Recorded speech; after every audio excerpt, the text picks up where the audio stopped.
Assalamualaikum warahmatullahi wabarakatuh. Berikut kisah sahabat Rasulullah Shallallahu Alaihi Wasallam, Abdurrahman bin Auf. Abdurrahman bin Auf termasuk dalam kelompok sahabat As-Sabiqunal Awwalun. Ia memeluk Islam pada hari-hari pertama Islam didakwahkan, yakni lewat perantaraan Abu Bakar As-Siddiq. Ia juga termasuk dari 10 sahabat yang dijamin masuk surga ketika masih hidupnya. 9 orang lainnya adalah 4 Khalifah Khulafaur Rasyidin, Abu Bakar, Umar, Utsman dan Ali, kemudian Abu Ubaidah bin Jarrah, Sa'd bin Abi Waqqas, Said bin Zaid, Talha bin Ubaidillah dan Zubair bin Awam radhiyallahu anhu. Abdurrahman bin Auf termasuk seorang sahabat yang selalu berhasil dalam perniagaannya, sehingga hartanya selalu berlimpah.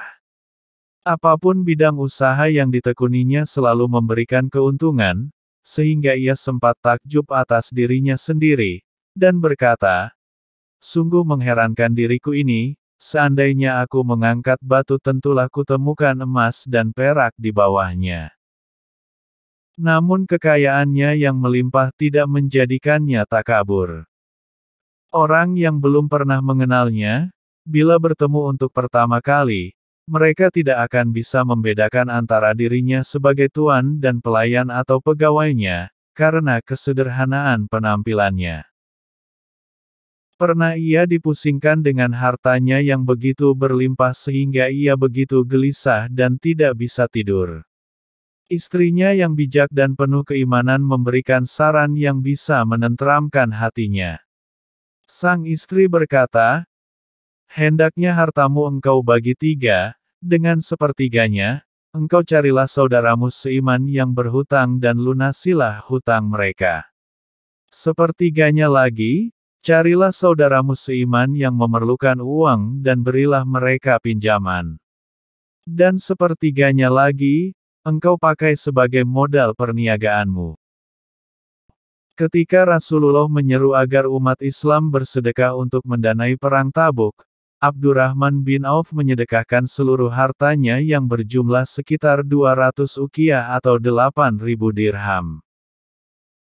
Umar bin Khattab mengadukan sikap Abdurrahman kepada Rasulullah karena tidak menyisakan apapun untuk keluarganya, sedangkan ia sendiri menyedekahkan separuh hartanya sebanyak 100 uqiyah, separuhnya lagi ditinggalkan untuk keperluan keluarganya. Karena pengaduan Umar ini, Rasulullah Shallallahu Alaihi Wasallam memanggilnya. Kemudian bertanya, "Wahai Abdurrahman, apakah engkau meninggalkan sesuatu untuk keluarga yang engkau tinggalkan?" "Benar, ya Rasulullah," kata Abdurrahman, "aku telah meninggalkan untuk keluargaku sesuatu yang lebih baik dan lebih banyak daripada apa yang kusedekahkan." "Berapa?" Rasulullah bertanya. "Kebaikan dan rezeki yang dijanjikan oleh Allah dan Rasul-Nya." Rasulullah membenarkan sikapnya dan menerima alasan Abdurrahman tersebut. Suatu hari, beberapa tahun setelah Rasulullah wafat, terdengar suara bergemuruh dan debu mengepul menuju kota Madinah. Seolah-olah ada pasukan yang sedang menyerbu kota Madinah. Ummul Mukminin, Aisyah radhiyallahu anha berkata, "Apa yang sedang terjadi di kota Madinah ini?" Seseorang menjelaskan bahwa kafilah dagang Abdurrahman bin Auf baru datang dari Syam, sebanyak 700 kendaraan penuh dengan barang yang bermacam-macam. Masyarakat Madinah menyambut dengan gembira kedatangan kafilah tersebut karena mereka pasti akan ikut merasakan manfaatnya. Mendengar penjelasan tersebut, Aisyah tercengang sesaat seolah-olah mengingat sesuatu. Kemudian ia berkata, "Aku ingat Rasulullah pernah bersabda, Abdurrahman bin Auf masuk surga dengan perlahan-lahan." Ini yang mungkin dimaksud beliau. Sebagian riwayat menyebutkan, sabda Rasulullah tentang dirinya tersebut dengan redaksi yang berbeda, yakni, Abdurrahman bin Auf masuk surga dengan merangkak, dan beberapa redaksi lainnya yang intinya adalah ia tertunda karena terlalu banyaknya harta kekayaannya.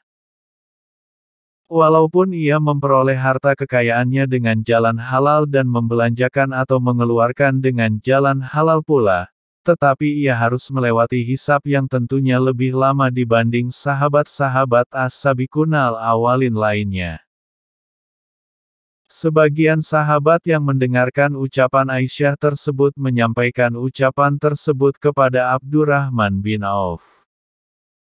Ia segera ingat bahwa Rasulullah memang pernah bersabda seperti itu, dan ia juga ingat bahwa beliau memberitakan bahwa pertanyaan akhirat tentang umur dan ilmu hanya satu, tetapi tentang harta ada dua, bagaimana mendapatkannya dan di mana serta bagaimana membelanjakannya.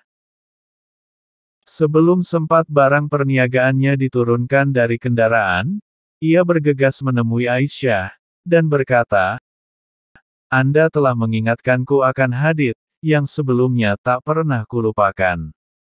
Dengan ini saya memohon dengan sangat Anda menjadi saksi, bahwa kafilah dagang dan semua muatan berikut kendaraan dan perlengkapannya kubelanjakan di jalan Allah Subhanahu wa Ta'ala."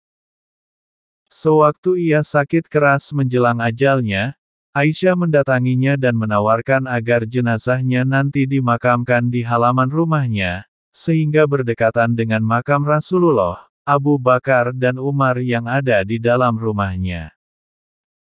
Tetapi ia memang seorang yang rendah hati, ia merasa malu diberikan penghargaan yang setinggi itu. Ia memilih untuk dimakamkan di dekat makam sahabatnya yang telah mendahuluinya, Utsman bin Mazum di Baqi. Pada detik-detik terakhir nyawanya akan dicabut, ia sempat menangis dan berkata, "Aku khawatir dipisahkan dari sahabat-sahabatku karena kekayaanku yang melimpah ini."